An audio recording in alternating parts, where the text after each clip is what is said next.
Hello, everyone. Welcome back to another amazing episode of the Healing and Dealing podcast. Today is extremely special. I am beyond excited for who I'm introducing to all of you today because he is my very own son, Irie Jaden Dukes. Got to say his whole name because he has such a cool name. But yeah, he's agreed to come beyond the show and share some of his experiences with all of you and with me, because I'm sure there's going to be some new things that I hear as well. Hi, Irie. Hi. Welcome to your mom's podcast. How does it feel? Feels pretty good. It's pretty crazy, right? Yeah. All these years, and now here we are, and sharing our experiences on this platform is pretty crazy. It's been a long journey. How old are you again? 17. You have a lot longer journey ahead of you. Yeah. So, yeah, it's kind of crazy because we're inside my little podcast studio and we're like really close together and trying to make this work. So we're both a little bit nervous. He doesn't seem nervous, but I'm definitely nervous. So, I mean, I want to give everyone a little bit of background. I had Irie when I was 19. Me and his dad were married, and I was very young, like I talked about on my first episode when I shared my story with all of you. I decided to have a baby at a young age, and thank God I did, because now I have this grown man sitting in front of me, basically. Hey, I don't know what my dad was thinking about being. I'm not even going to talk about it. His dad was quite a bit older than me. So, yeah, that's what Irie's talking about, which is fine. I mean, obviously, I like older men. Henry's 9 years older than me. Your dad is about the same. So I just met him when I was much, much younger. But I was always ahead of my years, I think, because of the experiences I went through and the trauma I'd been through. And I was really just in a lost space for a long time, trying to find myself and like validate myself through men, which was like not the right way to do it. You know what I mean? So when I met your dad, it was kind of like that stereotypical daddy issues type thing. And he was older than me, and he was a provider, and I felt, a sense of safety with him. So security, yeah, exactly. And then I got pregnant with you. And we were actually talking about this the other night, because we were having that hard conversation with you and Stephanie, your girlfriend. And can I talk about it a little bit? Okay. So we were talking about sex, and I was just really upfront and direct with them. I'm like, I know you guys are having sex, and are you on birth control? And she's like, she looked at me like all scared, deer in headlights. And I don't think Stephanie was expecting me to be so direct, But that's when I kind of shared my experience of getting pregnant early and how I was contemplating having an abortion with Irie, which I obviously didn't go through with, but it was, a huge decision, and it changed my entire life when I made that decision on my own that I was going to have a child, and I wasn't even 20 yet. So I was just kind of giving them the rundown, trying to scare them a little bit into making sure that they are using protection and on birth control, because he's only 17 and she's 18, and these are the conversations we got to have with our kids. Yeah. How did it make you feel when I brought that up? I just know that she was like, It's okay. I just know that she was like, am I allowed to cuss or no? Yeah, a little bit. Not the F word. Like shit? Yeah, you could say shit. I just know that she was like shitting bricks in the inside of her head. Just because like getting put on the spot like that, especially by like your boyfriend or girlfriend's mom, it's kind of like crazy.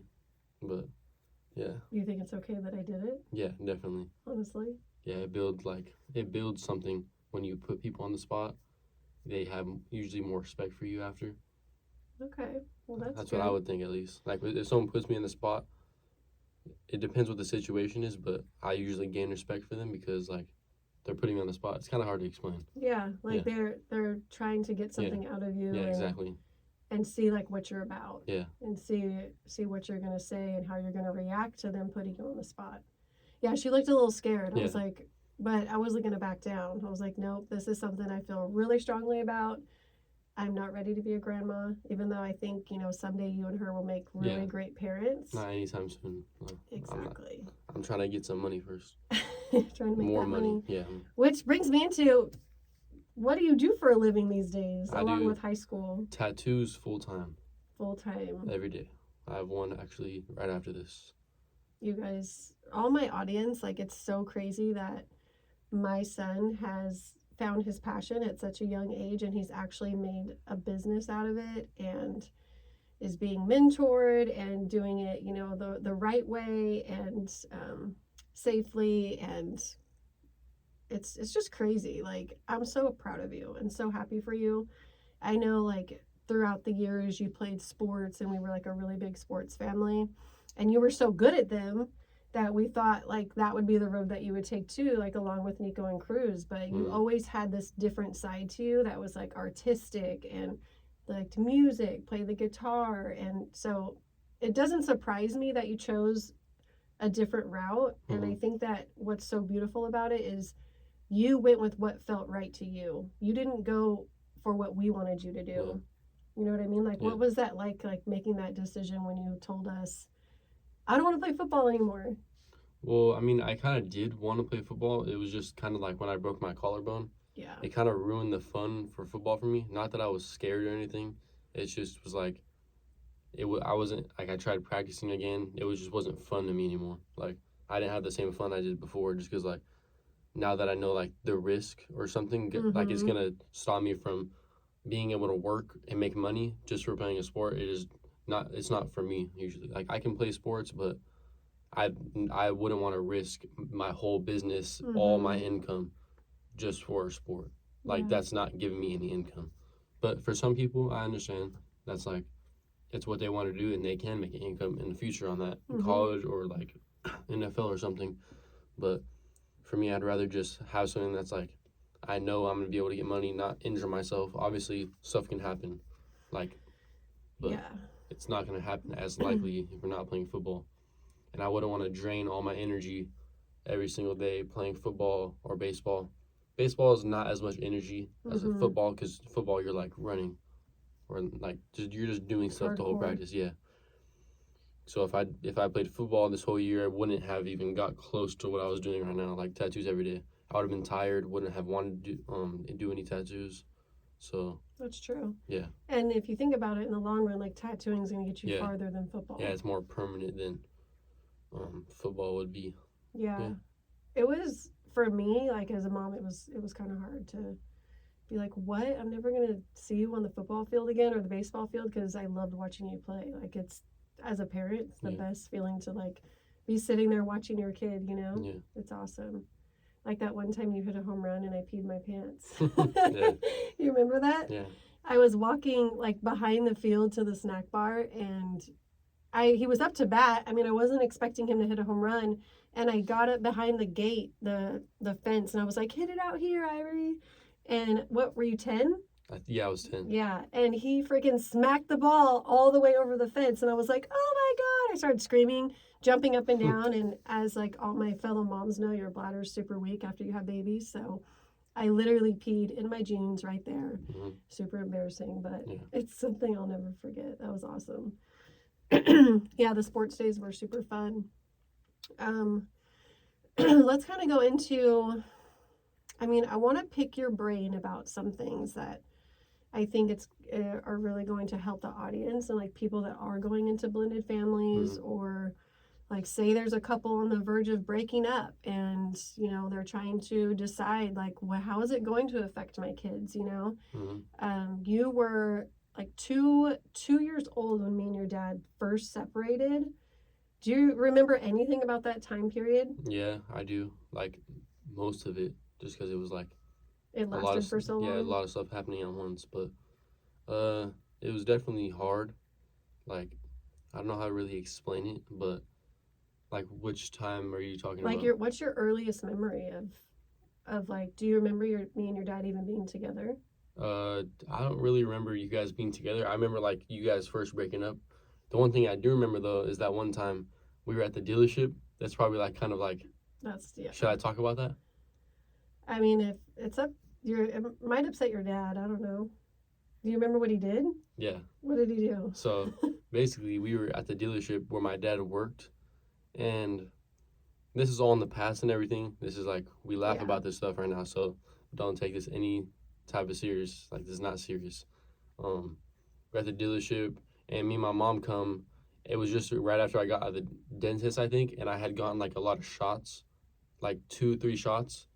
And like, of course, there's some people that are against vaccines, which right now I'm not gonna like.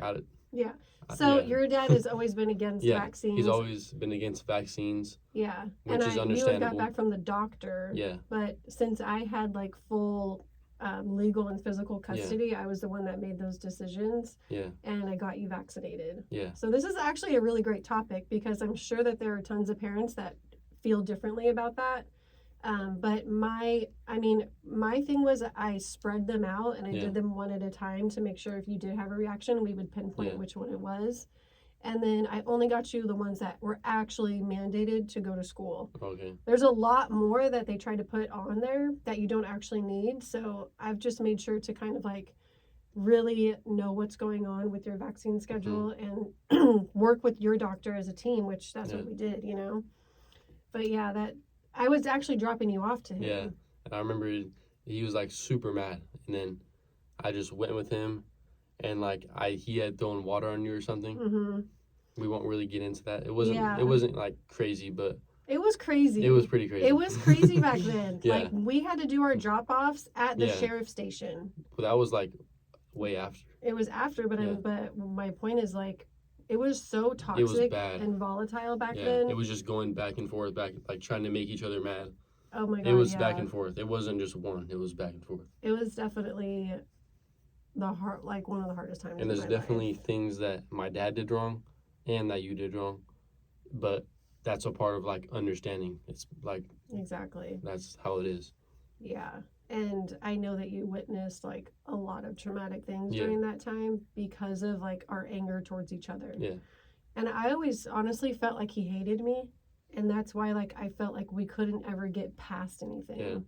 Like I wanted to get there, but there was just so much other stuff happening that I was afraid for you to get caught up in, that I was like trying to protect you in a way. But sometimes I think now I'm like, okay,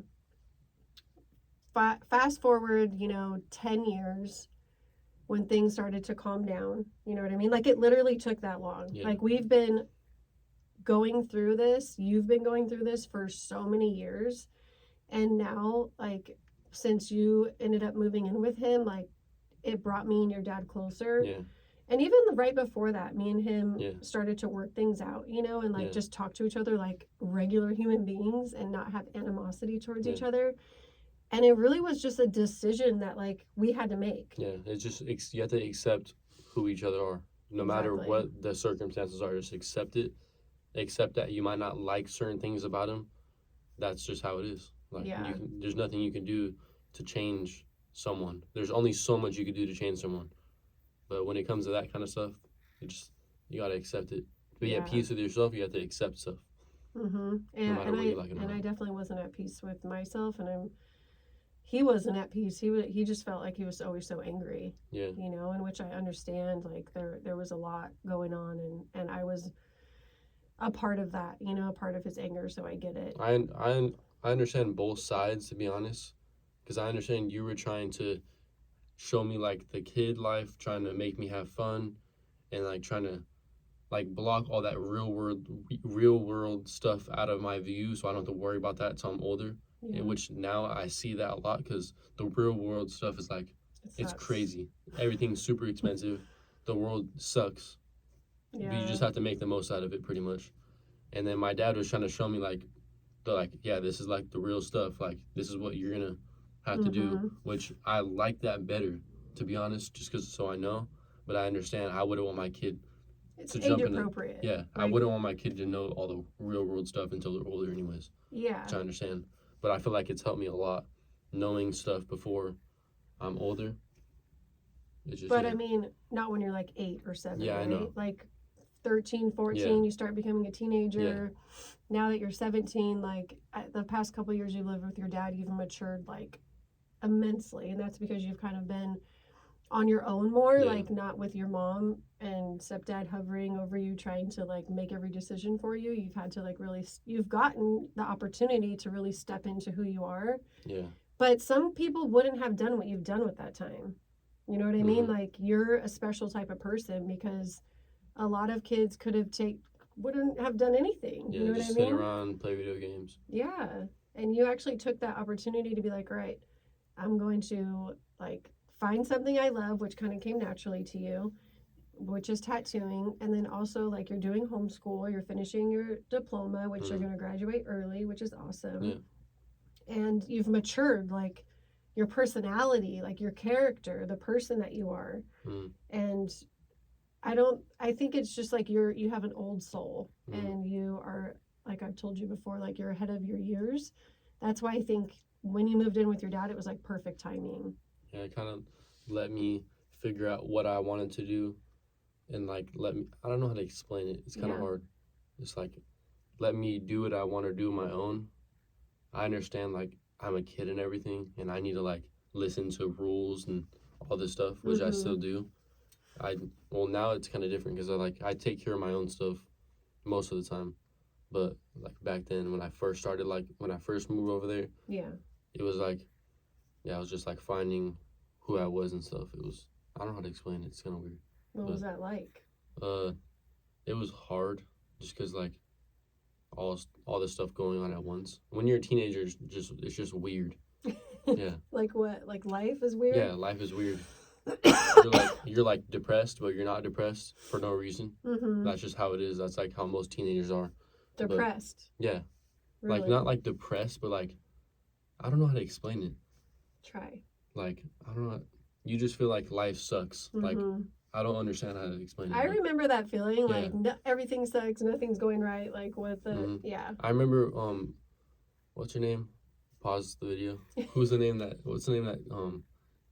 does our hair? Oh, Corinne. Yeah. So Corinne was telling me about when she was younger, which is the girl that does our hair, like styles our hair. When I had longer hair, at least, she was telling me when she was younger, she had like a sister or a cousin that told her that she was like super depressed and all this, and she wanted I don't want to like. She wanted to end her life. Yeah. Okay. Like she was really depressed, basically, and she told me that she doesn't even remember nothing. She doesn't remember why she was mad or nothing, which shows you that it doesn't. Like it wasn't that big of a deal. It wasn't that big of a deal. Yeah, when you're a teenager, it's everything is a huge deal. It's the end of the world if you lose your girlfriend, or if you're especially for girls, like my friend won't talk to me, it's the end of the world. Or I totally get that. I've seen you in those moments where you're like, there's nothing left for me, it's the end of the world. I'm like, no, you have so much ahead of you. It's like, how do you talk to your kids in that moment? Like what would you want to hear in those moments from your parents? Is there anything? Honestly, don't even say anything. Just let them do what they want to do. Not what they want to do. Let them do them, and just be there for them. Like if they need anything, be there for them. Don't just give them everything, but just like being there. So just say like, I know you're going through a lot right now, and I'm here if you need me. Yeah, if you need anything, I got you. Like that's just pretty much. It just feels good to know that. Yeah, exactly. Don't like, oh, what's wrong? Like, tell me right now. Like, that's not gonna work. It never works. Yeah, it's just gonna make them to not like you, and then that just creates like parent and kid problems. And so the more you pry, the more you're gonna push them away. Exactly. Yeah, that's how it is. That makes sense. Because when a kid turns like 13, not every kid, but I'm saying like from your experience, from my experience, and from like other people that I know, like their experience, when they turn like 13, they just want to do their own thing, like. 13? Like 13 up. Like that's when you start that's like the start of it, to be honest. That's when you start like becoming like thinking about who am I? Yeah. What am I about? Yeah. Yeah. It's so hard to parent that age, and honestly, like I'm not looking forward to parenting Blue when she's a teenager. That's why I don't really want to be a parent anytime soon. Especially like in this day and age. Yeah, exactly. This day and age is so spoiled that we have everything like there's so many other like countries and everything that don't have anything. We take advantage of everything, which is honestly, it's not a bad thing. We take advantage of everything because we have it. But like, not too many people realize how much freedom we have. Yeah. Oh yeah, totally. Like Blue, a lot of kids around they that don't know. age are like, they just want more and more Yeah. and more. They don't know what it's like to struggle, you know? Yeah. So I want to kind of go back a little bit. So me and your dad, we were married, so we were going through divorce, and then it took years to get a divorce because there was so much stuff going on. Mm-hmm. But then I met Henry, and we dated for a couple years, and like you would go with me over there, and you met Cruz and Nico, and it was like that was 2 years of just dating before we moved in together. Do you remember anything from that time period? Yeah, I remember like hanging out with Cruz and Nico, just sleeping inside like the room. Honestly, we were just kids, just being kids. Like we didn't like think about it at all, really. You just thought like, oh, our parents are. Yeah, our parents are together, so we have to be together. So yeah. Is that really what goes through your mind? Yeah, like we had fun. We like slept in the same like room and everything. Mm-hmm. Watched movies and everything. Yeah. But, yeah, I kind of felt like you guys were good back then. You know, you guys have always been good, but I'm sure like once we moved in together, did it feel different? Not really, no, because we were there most of the time anyways. So we were, or they were at our house. Yeah. Which house were we in? The one with the small one that just me and you had. Yeah. The one with like the big basketball court. Mm-hmm. Yeah, they would come over all the time and sleep in your room. Yeah. You had a fire truck bed. Mm-hmm. It's so crazy. Like you were 3 when, like me and Henry met, and then you were about 4.5, 5 when we moved in together. Mm-hmm. And it's so many years of just like family shit, you know? As long as I can remember, that's like all I can remember. Like Henry and my dad, that's like the start of my life pretty much.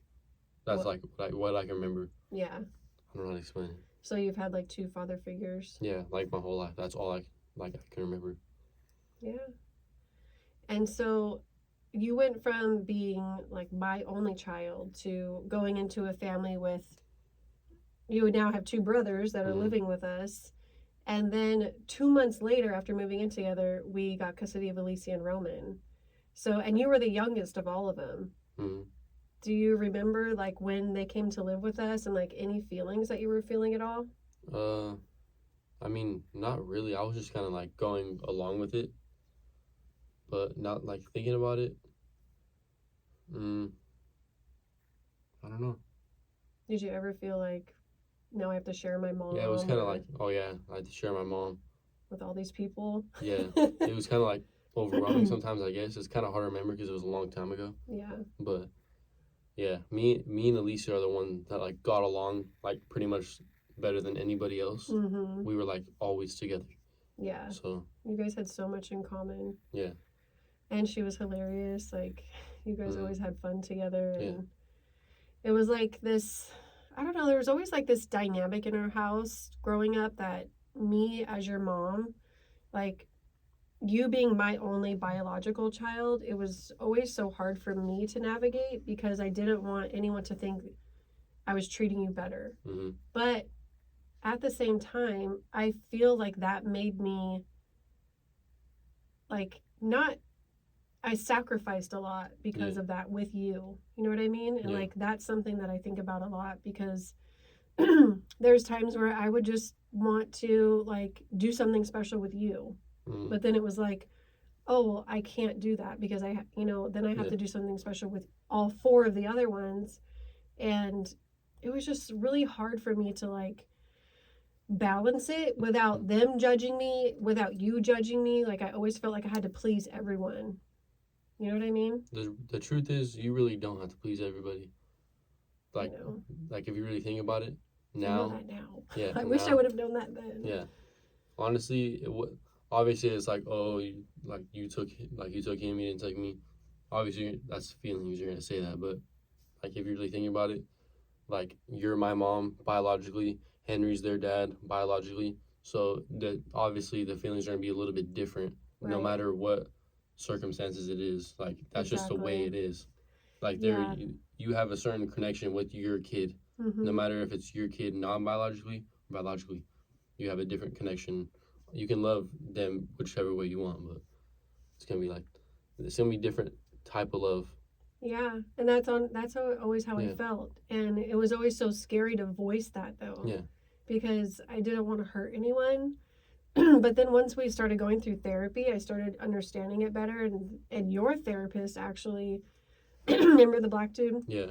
He explained it so well because Henry was having a really hard time understanding why you didn't act the same way the boys did, like when he would reprimand you guys. And the therapist was like, if you tell your boys that you've raised since day one to take out the trash, they're just going to do it. Yeah. If you tell Irie take out the trash, he's going to hear it in a tone that your boys might not hear it in, or he's going to feel like, why is he making me take out the trash? Or like, it's just different because it's not someone that you've built that bond with already. Yeah.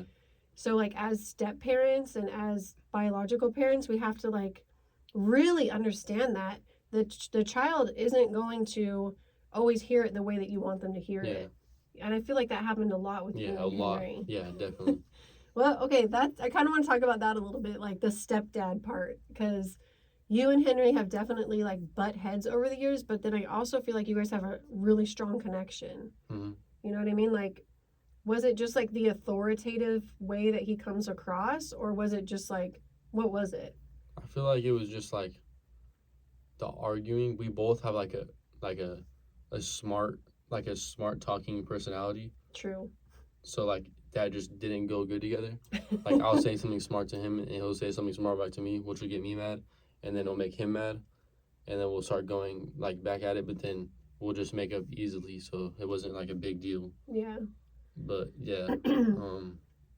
I think he like always expected and he used to anyway. He's not as hard as he was, which we've seen now, but he was like, when he says something, it goes, you know, and Irie was never just that cooperative, you know, like you just weren't. And there's parts of me that love that because it's going to really be good for you at some point in your life, you know, but then there's parts where it's like, oh my gosh, Irie, like I remember getting so much anxiety when you guys would just start to have like a little tiff.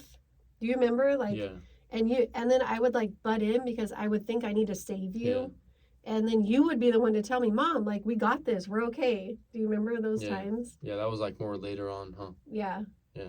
Yeah, because like all growing up with Henry, like I always felt like I needed to protect you. And I knew that he loved you, but I didn't really like the way that he loved you sometimes. You know what I mean? Like I had my version of the way that I want expectations of him, that which now I learned like you can't have those expectations on other people. Like everyone's gonna love people the way that they do, right? But it was just a lot of like anxiety for me, like throughout all of those years, and I was always questioning, am I making the right decision? Should I stay with this man? And I would literally feel in my head like I needed to choose between you and him sometimes. And it was hard. And then like you got to the age where you were like, you didn't want us to break up because you didn't want Blue and Sunny to go through what you went through. You know what I mean? So like me and Henry have had, I feel like every marriage has probably had ups and downs where you're like, man, should we stay together? Should we not? And especially like back when I was drinking more and like we would party a lot more, we would argue. You know what I mean? And now we hardly ever argue, but it's been a roller coaster. As the mom, gosh, this always happens when I start recording, like I start coughing and like stuff comes up. But I guess I was always just afraid I wasn't making the right decision. So I'm curious, like from your point of view, and you're not going to hurt my feelings, like do you feel like I did anything wrong or like something I could have done better? Like think about those moms out there that are in my position. Like what's something that they could be doing for like their biological child, or like what did you need that maybe you didn't get? I feel like it's kind of hard. It is. It's a hard question. Think about it. Or imagine like yourself as 6 years old and like 8 years old, or like, do you remember any like emotions or feelings you had back then where you're like, man, I wish my mom would have done this? Or I think like the only thing I can remember is like just wanting to see my dad. I don't know. See your dad more? Yeah. And like I think now that I think about it, one thing is like one thing that bothered me a lot is when like Henry would like try to like make a decision like about my dad with you. Mm-hmm. Like to me at that time, I just feel like it had nothing to do Okay. with like I feel like it only had something to do with you and me, so that just like made me like mad or something, because you guys would like talk about it and like build something up, and then like I like want something totally different, and it was Yeah, just like I can totally see that. And that is definitely a mistake that we made, number one, by talking about anything in front of you, yeah which we shouldn't have been. And number two, it's difficult when you're in a marriage with someone and like you have to co-parent with somebody else, because your husband or wife, they get involved and like they're your go-to person, right? And you want to talk to them about everything. But I can totally see how you would be irritated when he would try to like say his yeah piece and make decisions when it's like, you're not my dad. This is between me, my mom, and my dad. yeah. Right? I get that. Like now I understand why, like because I would want to talk to my partner about that too, but I feel like then that's what I was thinking. As a kid, Yeah. yeah. Because you're not really understanding what's Yeah. going on exactly. And you're like, what the hell is this guy talking about? Like, Yeah. why is he getting in this, you know? Yeah. I totally get that. And then, like, what's something that you think me and Henry did right when we blended our families together? Like just making everyone feel like together, like we're all like the same person at least. Yeah. Like we're not nothing different from each other. Like we're all the same. That's good. Like we're not nothing more special than each other. We're all like, we do the same things. We cereal at the same time. We take showers at the same time. Yeah. That's like, yeah. Everyone was put in sports. Yeah. Like even Alicia and Robin, we signed them up for all the same stuff that you guys did. Yeah. Like, well, Nico was kind of like the goody kid out of everybody, but that's just because he like followed he's smart. the rules. Yeah, Nico was like the best kid for you guys until he hit like what 15, 16. Yeah, I don't know what happened. I mean, he still follows the rules, but I think the biggest difference between you and Nico is he holds everything inside, you let it out. Yeah, like right on the spot. And it scares me for him to hold it inside too, because like I want him to be able to express himself. And I feel like he's been conditioned for a long time. Like if you just be quiet and don't say nothing, then you're not going to get in trouble. Exactly. The more you hold your emotions, I feel like the better. The better? Yeah. Why? Because if you just let your emotions out at once, then a person sees how easily triggered you can get. That's true. If you hold it in and take it out later, then I mean it has like both ways. Like what kind of things could you do to take it out later? Like honestly, talk to someone, or like draw, or like mostly just talk to someone. I'm not good at that. I'm usually like on the spot. I like to solve things then and there. Like I won't like say if I get You're an like argument. your mom. If I get an argument with my girlfriend or something. Yeah. Like I don't want to like leave each other until it's fixed, because I get like an anxiety or something. Okay. And I just feel like it needs to be fixed, or like it's not gonna get fixed if we just let it sit there. What happens if you're with someone that needs space? That's where conflict comes. That's where it gets tough. Yeah. How is Stephanie? She's the type of girl that likes like a little bit of space, and then I'm like the type that like wants to solve it right there, and she's like, no, that's gonna solve by space, which does work, but I don't. It's hard for me to see that in the moment. Yeah. So I was the same way for years as you, and what I've learned, like I'm still practicing this, obviously, but what I've learned is, actually, our therapist told us this. She was like, if you get mad about something, like, oh my gosh, my stomach. Sleep on it, and if tomorrow you're still mad, then it's worth talking about. Yeah, exactly. That's true.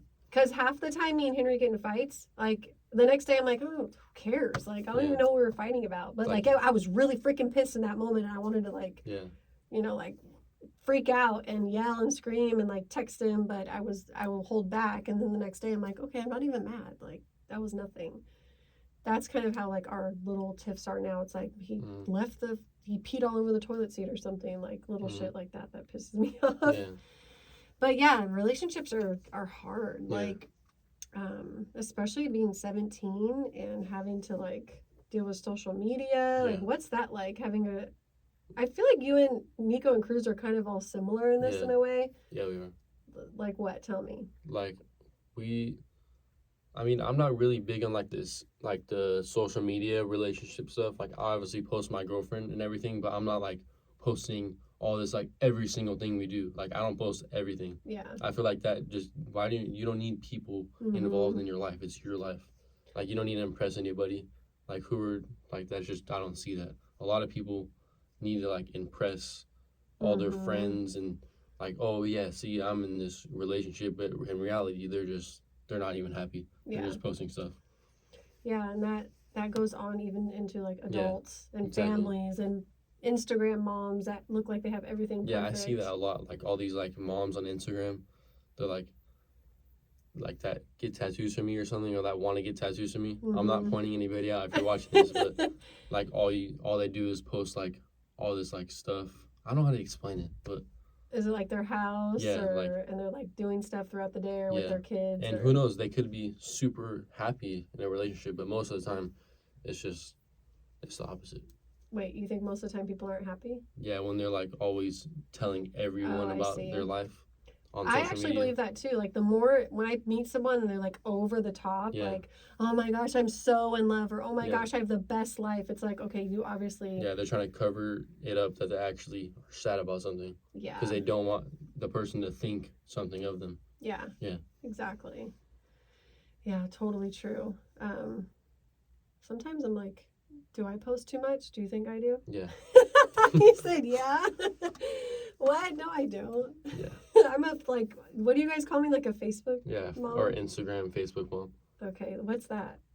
It's just like when you post like the house or like your kids like every single day, like getting ready for school. It's just like, because kids at like school, they see that and they're like, oh, I saw your mom Instagram or something. Why are your friends following me, first of all? People are weird. That's just how it is. I guess I should look through my followers, yeah.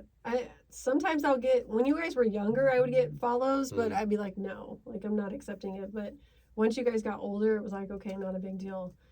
And, I'm trying to get that follower count up. Just playing. I want everyone to go follow my Healing and Dealing podcast on Instagram. That's what I really want the followers on. So that's the same with me. I want everyone to follow my tattoo account. That's like the main reason I have my main account. Yeah. And everything right now. Yeah. Because I really don't even I don't care about Instagram. Yeah. It's just like I only have it for business because that's the only thing I have my business for. How do you choose a girlfriend in this day and age? Like, how hard is it? For me, what I found in my girlfriend is that she's not trying to please anybody. She's being herself. And she's like, she doesn't care what people think about her or anything. Yeah. She's just doing her thing. And that's she's real. Yeah, that's how I am too. So it's like, I don't care, like if they're mad at me, like I don't care. Or like if they're mad at me for doing something. Mad at me for dressing or getting tattoos a certain way or something. I don't care. I see. So you want to be able to express yourself, and you want her to express herself freely. Yeah. Okay. Exactly. That's cool. I like that. And so there's like a lot of females that are not social like media and that I know are just like not your guys' cup of tea. No, it's embarrassing for them, honestly. Wow. Like that's like a lot nowadays. Like all these girls on Instagram just trying to like post pictures of themselves on their stories and stuff. It's like, if you really think about it, like, bro, like. But why do you think they're doing that? Probably because they want to get people's attention, whether they like it or whether they're doing it for themselves or not. They're trying to have someone look at it and feel a certain way. Maybe call them, oh, you're so fun or you're beautiful. That gives them a feeling or something, and that makes them repost new stuff because they know people like it. You just explained that perfectly. Yeah. So yeah, they post it and then they get some type of validation back. Yeah, validation. And then they keep wanting that. It's like a dopamine hit, so they keep doing it and doing it. And then what they call it is they're doing it for themselves. Like it makes them feel good about themselves? Yeah. Which is what it does, but really you're not doing it like for yourself. You're doing it to like. Yeah. There's another way to do it. There's another way to go about feeling good about yourself than seeking out attention all the time, right? But I was one of those girls. I just didn't have social media. But I don't think I would have been like posting myself all the time because I'm not that type of person. But I definitely was the type of girl that was like seeking love. Like, I wasn't, like, super flirty and, like, talk to a bunch of guys. It was like, I want to fall in love and get married. Like, it's kind of like how that's you how are, where I was like, I wasn't into, like, all these, like, a bunch of different guys when I was younger. It was like, okay, who's gonna be my husband? That's what I was looking for, and I was so young. But that was a form of me being validated. You know, that was a form of me searching for love, seeking someone to care about me, someone to keep me safe, and it was like something I had to process. You know, so now it's just like we have social media, and these girls are letting it out in different ways. Yeah. And I just pray that Blue, my daughter, and whoever's listening, like, I pray that we are giving our daughters everything that they need to feel like they don't have to do that to get attention. You know, like, spend that quality time with them, build them up, make them strong warriors. And it's definitely, it's hard to raise kids these days. On, like, especially, like, on iPads. Because when I have a kid, I'll probably get an iPad for them, but they're not going to use it, like... They're like, where are you gonna get it? Just games or what? Yeah, they're gonna play games or something. But like, no TikTok. Yeah, no TikTok. That's gonna come. Tell the parents the scariness of TikTok. Dude, yeah, if your kid is like 10 or under, they should not even have a phone. Because like I had a phone at like 10. I think I had my first iPod at like 10.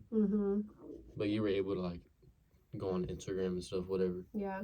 But why shouldn't they? Because there's just creepy people out there, especially if you're a girl. Like, I know, like, I don't know people personally, but I know of stuff that, like, happen. Dudes are weird, especially nowadays. Like, dudes, there's, like, a less percentage of dudes that are, like, not getting laid, if that makes sense. Yeah. So, like, it's literally proven. There's less percentage of dudes that are not getting laid, which makes crazy dudes, which means they're out there on the internet because that's where all the young girls are on, trying to show off for themselves and stuff. That's scary. Like, yeah, it's pretty crazy. So there's some weirdos out there, especially on like Snapchat. Snapchat is a complete like no, especially for like people that are younger, because that's like the. What age do you think is appropriate? I think for Snapchat or like Instagram or for all that. For all of it. I think like 14, 13. I think that's like more appropriate because hopefully they understand like what to do and what not to do. They have some built up beliefs and values inside them. Yeah, because just social media can ruin your life if you do the wrong thing. Like if you like send certain stuff. Yeah. Or like, you know what I mean? Yes. That can ruin your life. I used to tell Alicia that all the time. Like, don't send anything that you wouldn't want to post it on the internet because it could happen. Because say if you're sending like nudes to your boyfriend or girlfriend, something, really, if you think about it, that stuff doesn't matter because the only thing that they need that for is to use against you later. Yeah. When they're not doing what you want them to do or something, they're gonna use it against you.